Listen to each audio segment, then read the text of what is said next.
Das heißt, man ist dann also mal mit dem Fahrrad gefahren, aber wie weit geht denn das? Du hast nur einen bestimmten Radius mit dem Fahrrad. Dann habe ich meinen Vater gefragt, weißt du, wo die hingehen? Ich bin neugierig und so weiter. Dann hat mein Vater gesagt, Mensch, das interessiert mich auch.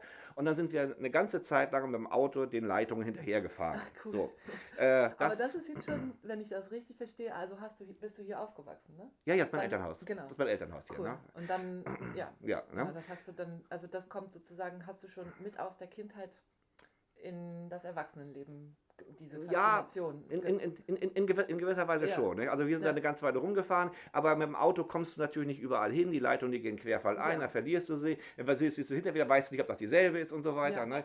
Also, und irgendwann hat das sich dann auch erledigt und so um 1980 habe ich überhaupt gar keinen Gedanken mehr verschwendet. Mhm.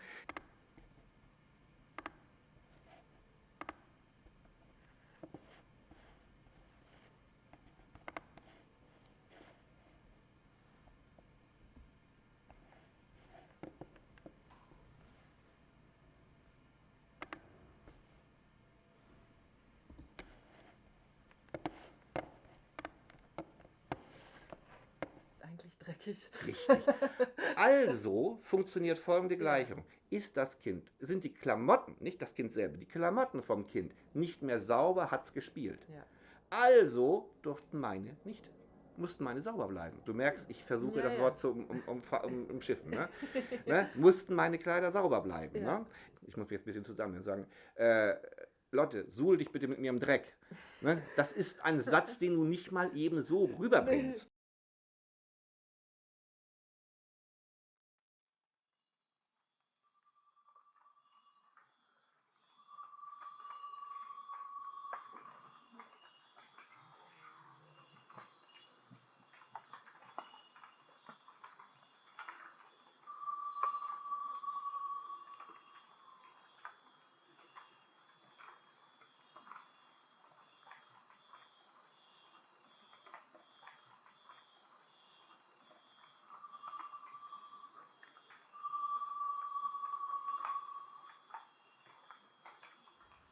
Und dann wollte ich jetzt nicht so mit der Tür ins Haus stürzen. Ich liebe euer Terrassendach.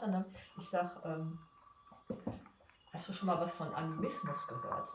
Nö. Ja, ich sag, es gibt ja Naturvölker, die empfinden es so oder glauben daran, dass Steine auch leben, Felsen und nicht belebte Dinge. Und so ähnlich ist das bei mir. Bei mir ist das aber so heftig, dass ich mich dann wirklich auch in Gegenstände richtig verliebe. Mit Herzklopfen und ja, ist ja nicht schlimm und ja, also erstmal so ein bisschen irritiert, wohl ein bisschen irritiert, aber auch wollte jetzt auch nicht unhöflich sein. Und dann sagte ich, ja, ist eigentlich nicht schlimm, ich komme auch gut mit klar, aber ich habe jetzt das Problem, ich habe mich in ein Objekt verliebt, was euch gehört. Unsere Terrasse kam ja aus der Pistole. Nicht, ja. Aber nah dran. Ja, unser Terrassendach. Ich sag, wie bist du da drauf gekommen? Weil ich hätte jetzt irgendwie, was weiß ich, gedacht, unser Auto, was weiß ich, unser Rasenmäher oder so. Ja. Ne? Also, ich sag, wie kommst du jetzt so schnell da? Ja, irgendwie habe ich was gemerkt. Ne? Ja, guck.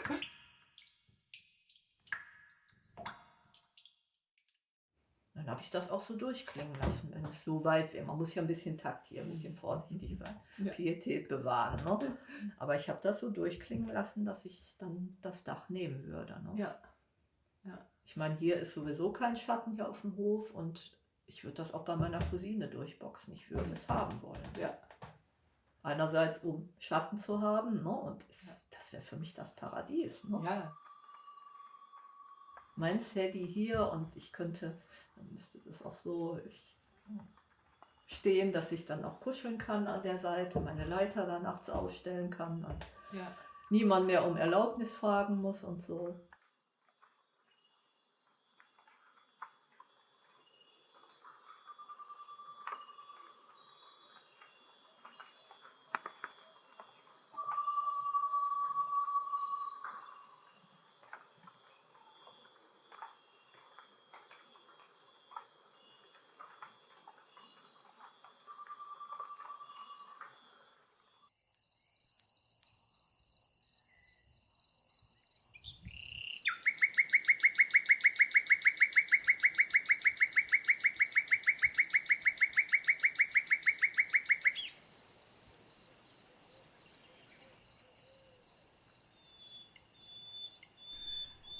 I've always had an issue with being a man.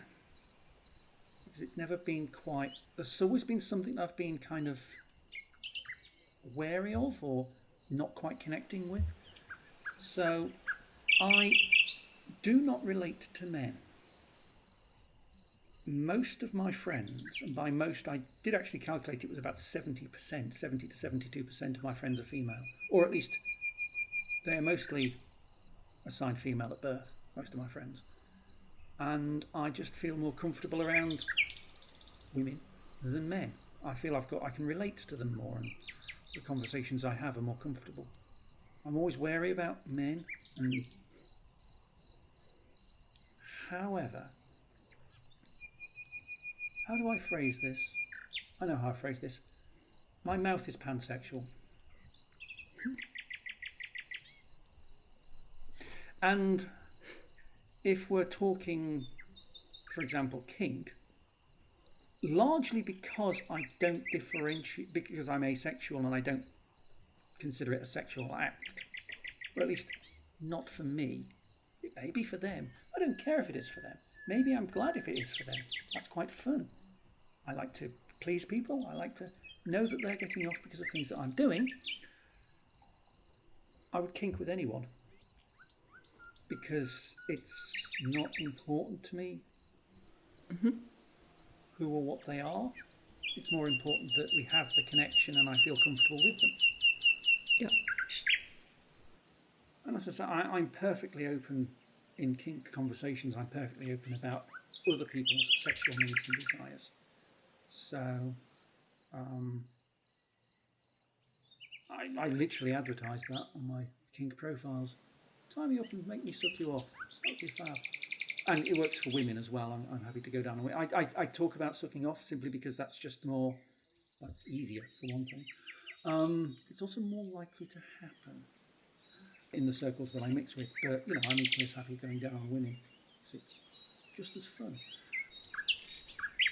But I don't go into it for my own sexual desires, as I say. So, for me, it's if it was completely, to use the word completely wrongly, an asexual act, non-sexual. Let's use non-sexual.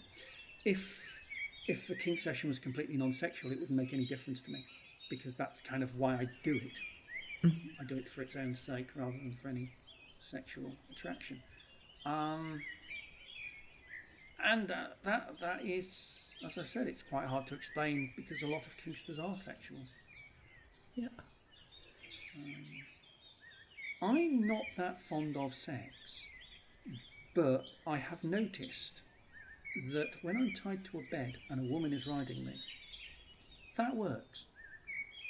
Now, I suspect that's because it's easy, as in I don't have to, I'm not the one dominating it, so I'm not, one of my problems is that I'm not very spatially aware. So, you know, being on top isn't very easy for me. Even if I was sexually attracted to people, it still wouldn't be very easy for me to do. But also, I guess there's a psychological component here in the sense that if someone is riding me and I'm, you know, tired and helpless, then it means I'm not in control, which means that it's entirely them and nothing to do with me. So I'm effectively being used. And that's a very different mindset to having, you know, sort of everyday missionary sex. Yes. And it's a very kinky, it's more of a kinked mindset, and it's more of a, you know, it's a submissive, it's an objectified mindset that, and I think in certain circumstances like that, that is stronger than my dislike of sex.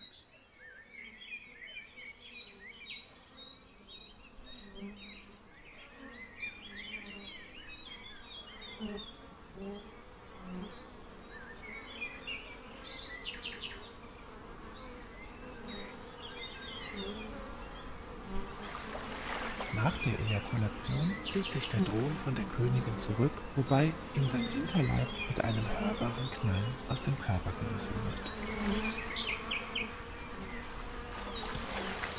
Tödlich verwundet stopft er die Körperöffnung der Königin mit einem aushärtenden Sekret zu, dann sinkt er zu Boden und stirbt.